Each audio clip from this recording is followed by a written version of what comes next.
In a world that never seems to slow down, time quietly slips through our fingers, unseen, unheard, and often unappreciated. People chase money, success, and recognition, believing they have endless tomorrows to fix their mistakes or pursue their dreams.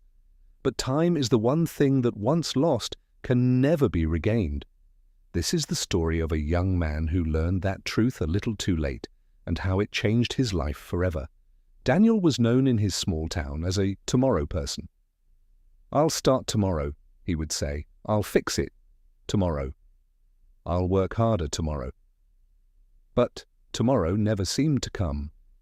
He had dreams, big ones. He wanted to build a business, support his family, and become someone people admired. Yet every morning he woke up late, scrolled endlessly on his phone, and wasted hours doing things that didn't matter. Days turned into weeks and weeks into years, while his dreams stayed exactly where they started, in his mind. Daniel didn't notice the damage at first. Life felt comfortable. There was always enough time, or so he thought.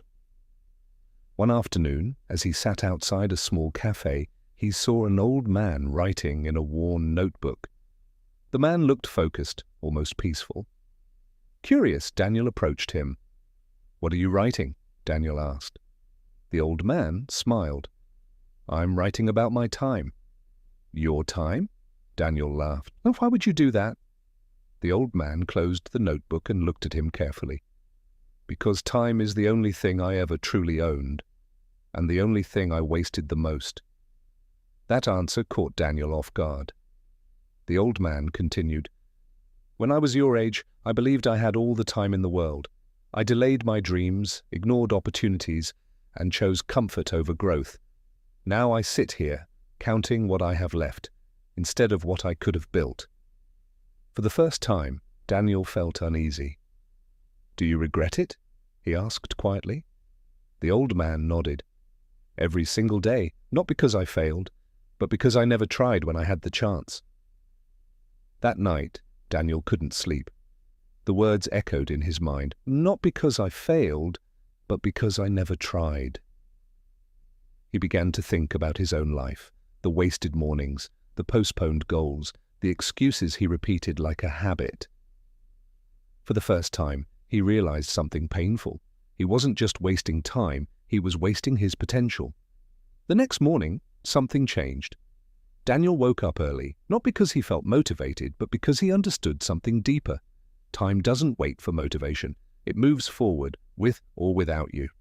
He started small. He created a simple plan for his day. He reduced distractions. He worked, even when he didn't feel like it.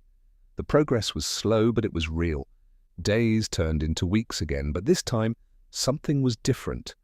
He began to see results. His mind became clearer. His discipline grew stronger. Opportunities that once seemed invisible started appearing. People began to notice his consistency. More importantly, he started to believe in himself.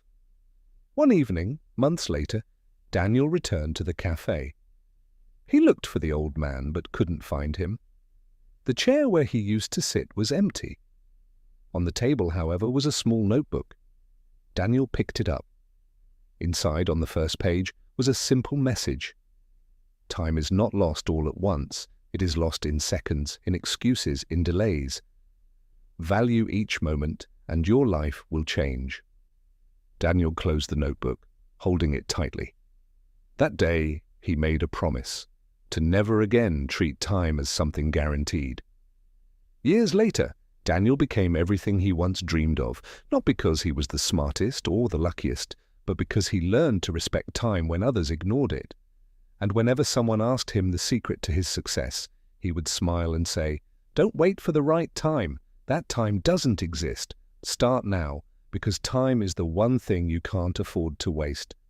The truth is simple, yet powerful. You can earn money again.